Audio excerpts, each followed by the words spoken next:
ఆలోచించుకోకుండా ఆ బాలుడితో యుద్ధానికి వెళ్ళాడు. ఇప్పుడు తన నాశనం అవ్వడమే కాకుండా పాతాళ లోకాన్నే ప్రమాదంలో పడేశాడు. ఇప్పుడు నాకు ఏ సముద్ర లోతుల్లోనో అంధకారంలోనో రక్షణ లభిస్తుందేమో. ఒకవేళ ఆ పార్వతీ పుత్రుడు నన్ను చూశాడంటే నన్ను కూడా. లేదు లేదు, పరిగెట్టు పరిగెట్టు సింహిక.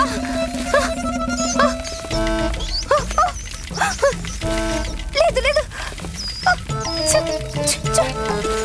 ప్రమాదం ముంచుకొస్తోంది. అందుకే ఎలుకలు కూడా పాతాళంలో కన్నుండి పారిపోతున్నాయి.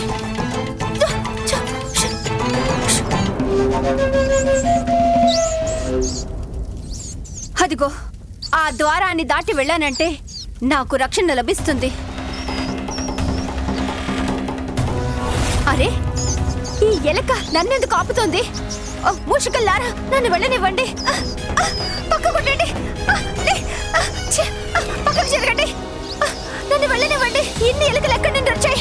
నన్ను వెళ్ళనివ్వండి, నన్ను వెళ్ళనివ్వండి. నా ప్రాణాలకి, నా ప్రాణాలకి.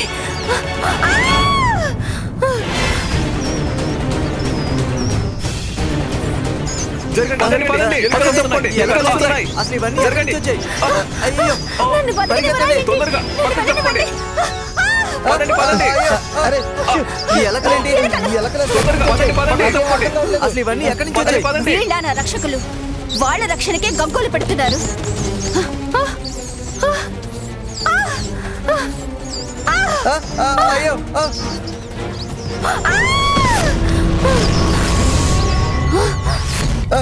ఎవరిని కాపాడండి.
సహాయమా?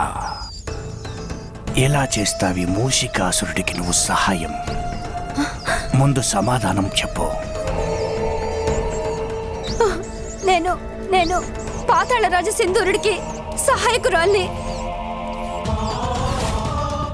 తనకి నేను సలహాలు ఇచ్చేదాన్ని. అంటే నువ్వు చేసే సహాయం నా పంటి కింద రాయి అవుతుందన్నమాట. నువ్వు చేసిన సహాయం వల్లే సింధూరుడు మట్టి కొట్టుకుపోయింటాడు కదా కదూ? భయానకంగా అంతమయ్యాడా సింధూరుడు? లేదు లేదు లేదు, నా సలహా తప్పు కాదు. తన మూర్ఖత్వమే తనని ముంచేసింది. శత్రువుల మనస్సుని తన వశం చేసుకునే అద్భుతమైన శక్తి కలిగిన సామ్రాట్ ఆయన. కానీ తనని తాను వశం చేసుకోలేకపోయాడు. మూర్ఖుడు. మహాదేవుడు మరియు పార్వతీదేవుల పుత్రుడిని అదుపు చేయలేకపోయాడు. అందుకే ఆ బాలుడి చేతిలో అంతమైపోయాడు. కానీ తమరికి మాత్రం అలా జరగదు. జరగని పనేది. నాకు మాత్రం అది జరగని పని అనిపిస్తోంది. చేయను, ఎప్పటికీ జరగదు. ముందు నేను చేస్తాను సోదా, తర్వాత నేను వేస్తాను పాగా. నేను మూషికాసురుణ్ణి, దొంగలించటం నా వృత్తి. సింధూరుడు అంతమయ్యాడు కనుక అదే తగిన సమయం. నేను తన రాజ్యాన్ని సొంతం చేసుకోవచ్చు. ఆ సింధూరుడు చెయ్యలేనిది ఈ మూషికాసురుడు చేస్తాడు. నేను నా మేధస్సునంతా ఉపయోగించి ఆ బాలుడిని అంతం చేసి చూపిస్తాను. నేను నీ ప్రాణాలు తీసేలోపుగానే పారిపోవడం మంచిది నీకు. వెళ్ళిపో ఇక్కడి నుంచి. మూసికాసురుడికి నీ సలహాలతో పని లేదు. నేను మూసికాసురుణ్ణి. నాకు ఎవరి సహాయం అవసరం లేదు. నాకు నా తెలివే సరిపోతుంది. పాతాళరాజు మూషికాసురుడికి జై! పాతాళరాజు మూషికాసురుడికి జై! పాతాళరాజు మూషికాసురుడికి జై! పాతాళరాజు మూషికాసురుడికి జై! జై! జై జై జై మూసికాసురుడికి జై.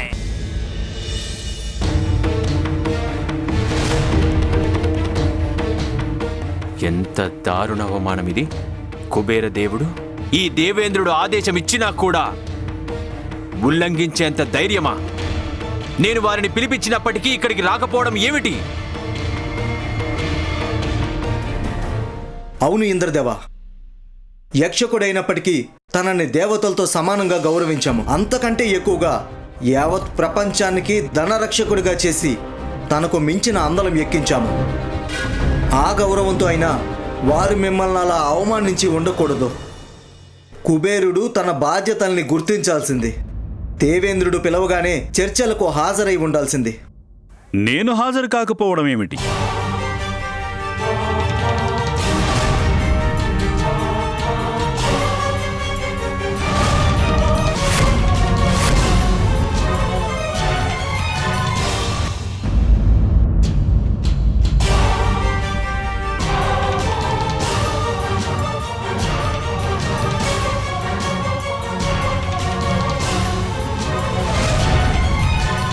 కుబేరదేవా, అందరికీ ఆనందదాయమైంది మీ రాక. ఇంతకీ తమరింతవరకు ఎక్కడున్నారు? తమరిక్కడికి రావడానికి ఇంత ఆలస్యం ఎందుకు జరిగింది? నేనెన్నో మహత్తరమైన కార్యాలు చేస్తుంటాను దేవేంద్ర. దేనిని కాదనడానికి లేదు. అందుకే ఆ కార్యాన్ని పూర్తి చేయడంలో కాస్త ఆలస్యమైతే అయ్యుండవచ్చు. అందులో పెద్ద విషయం ఏముంది? కానీ మీకు ఇది తప్ప మరో పనున్నట్టు లేదు.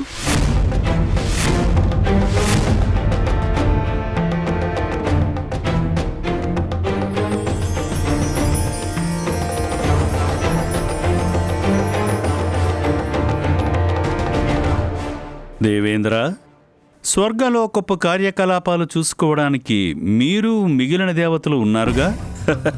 నేను ఆ పనే చూస్తుంటే నా పనులెవరు చూస్తారు చెప్పండి? ప్రపంచ సంపదకు ప్రభువుని నేను. దానిని నిర్లక్ష్యంగా వదిలేలేం కదా. ఎందుకో కాని దేవేంద్ర, స్వర్గం అంత ఆకర్షణీయంగా లేదు నాకు. ఇక్కడి మెరుగు మెరుపు తక్కువనిపిస్తోంది.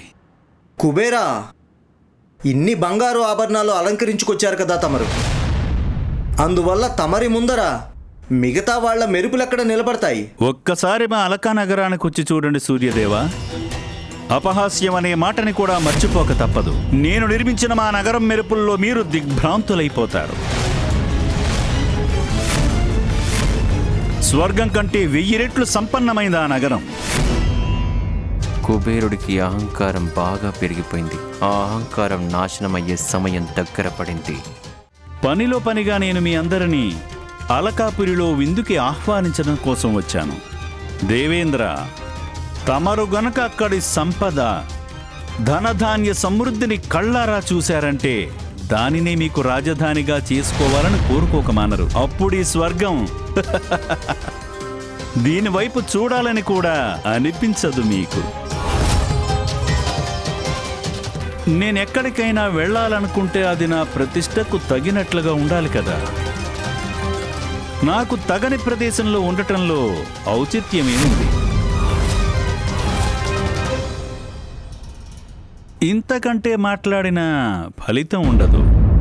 మీరంతా మా విందు ఆహ్వానాన్ని స్వీకరించండి దేవతలారా. ఒక్కసారి అలకానగరిని చూశారంటే నా మాట నిజమో కాదో మీకే తెలుస్తుంది. అలాగే కుబేరదేవ, చాలా పెద్ద మనసు తమరిది. నా ఉద్దేశం ప్రకారం తమరు మహాదేవుడిని వారి కుటుంబాన్ని కూడా విందుకి ఆహ్వానించడం మంచిది. మహాదేవుడి పరమభక్తుణ్ణి నేను. వారిని తప్పక ఆహ్వానించగలను. వారు నా ఆహ్వానాన్ని తప్పక మన్నించగలరు. గజాననుడు ఏ విధంగా అయితే నా అహంకారాన్ని పోగొట్టాడో అదే విధంగా కుబేరుడి అహంకారాన్ని కూడా భగ్నం చెయ్యగలడు.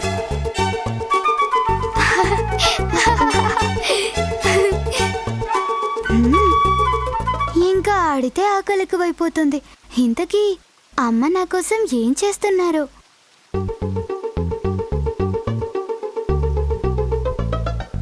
అవునవును, అమ్మ చేత్తో వండుతున్న వంటకాల గుమ్మగుమ్మలు నాకు కూడా వస్తున్నాయి.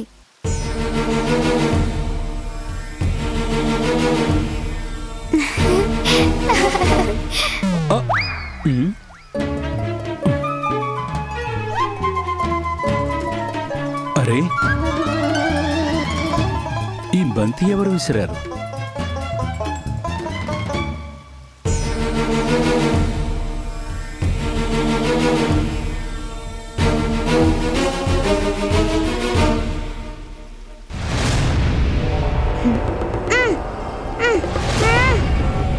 అరే, ఎక్కడికో కానీ మెరుపులు కళ్ళల్లో సూదులుగా గుచ్చుకుంటున్నాయి.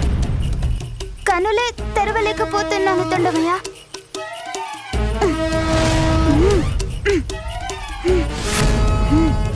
కుబేరులవారా? ప్రణామాలు కుబేరులవారా.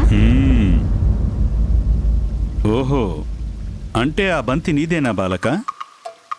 జాగ్రత్తగా ఉండాలి కదా నువ్వు. ముందు వెనక చూసుకుని ఆడటం మంచిది. క్షమించండి కుబేరదేవా, నా వల్ల తప్పైంది. ఈసారికి వదిలేయండి. మీరు జాగ్రత్తగా ఉండాల్సింది కదా. ముందు వెనక చూసుకుని నడవాలి కదా, లేకపోతే బంతి తగిలినట్టే దారి తప్పొచ్చు కదా. ఏమంటున్నావు నువ్వు? ఈ ధనాధిపతి కుబేరుడు చూసుకుని నడవాలా? ఏమిటి నీ ఉద్దేశం బాలక? అర్థానికి అనర్థానికి తేడా మీకు తెలియాలి కుబేరస్వామి. తమరు అర్థానికి అధిపతి కదా. ఇంతకీ అర్థశాస్త్రజ్ఞాని ధనాధిపతి పయనం ఎందుకా స్వామి? కైలాసానికి ఎందుకు వస్తారు ఎవరైనా? మహాదేవుని దగ్గరకే, వారిని కలవడానికే వెళుతున్నాను నేను. ఓ అలాగా, తమరు తండ్రి గారిని కలవడానికి వచ్చారా? అయినా ఆయనతో పనేమిటి మీకు? ప్రపంచంలోని సంపదలన్నింటికీ నేను అధిపతిని. అంతటి వాణ్ణి ఇంతటి బాలుడి ప్రశ్నకు సమాధానాలివ్వడం నాకు తగిన పని కాదు. ఇంతకీ నీ విషయం పెద్దల వ్యవహారాల్లో తలదూర్చడం నీకు తగిన పని కాదు.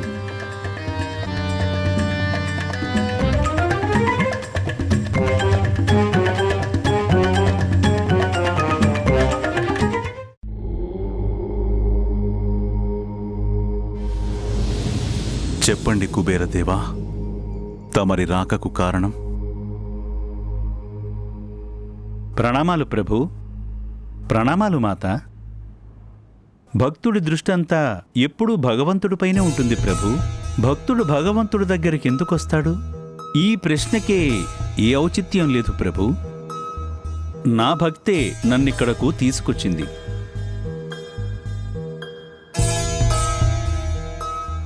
తమరి దయ వలన ధనం, ధాన్యం, సంపదలు అన్నీ సాధించుకున్నాను నేను.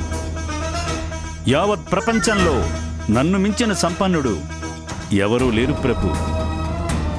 ఆ సంపదలతోనే నేను అలకా నగరం అనే అద్భుత నగరాన్ని నిర్మించాను.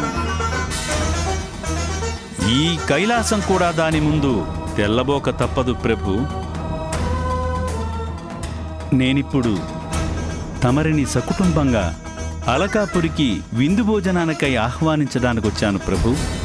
ఓహో, విందా?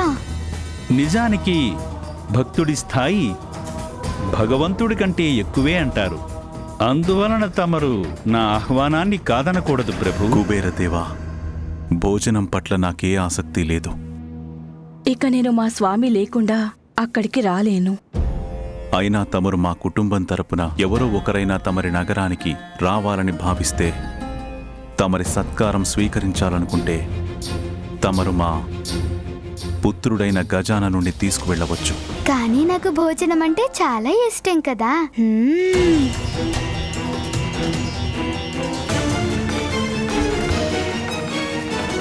ప్రభు, దేవేంద్రుల వారు, సూర్యదేవుడు, మిగిలిన దేవాధిదేవతలందరూ అక్కడికి వేంచేస్తున్నారు. తమరి భక్తుణ్ణి నిరాశపరచకండి ప్రభు. దయచేసిన ఆహ్వానాన్ని కాదనకండి ప్రభు. కుబేరదేవా, నా నిర్ణయాన్ని తెలియజేశాను. నేను ధ్యానం చేసుకోవాలి. తమరు గజాననుణ్ణి తీసుకువెళ్ళండి. కా-